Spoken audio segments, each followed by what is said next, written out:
عمرك سمعت عن حاجة قبل كده اسمها صفحات الصباح أو مورنينج بيجز؟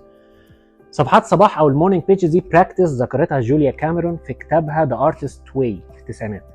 الكتاب ده المفروض إنه ورك شوب كبيرة مقسمة لشابترز، كل شابتر فيه براكتسز خاصة بيه، إلى جانب تو مين براكتسز أو ممارسات المفروض إن أنت بتبتدي تعملهم بعد قراية الكتاب وتستمر معاك طول حياتك.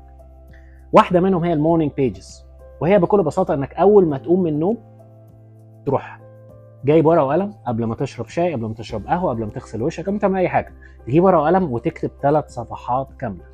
عن ايه؟ ولا حاجة، مفيش حاجة معينة، انت هتجبر نفسك انك تكتب. فايدة البراكتس دي او الممارسة دي انها بتخليك تتواصل مع عقلك اللاواعي، السبكونشس مايند، لان عقلك الواعي ما بيكونش لسه صحي. طب ايه فايدة البراكتس دي او ايه التغيير اللي بيعود على الناس اللي بيمارسوها وكلهم بيتكلموا على الانترنت وعلى السوشيال ميديا عن مدى تغير حياتهم بعدها؟ نعرف ده في الفيديو اللي جاي.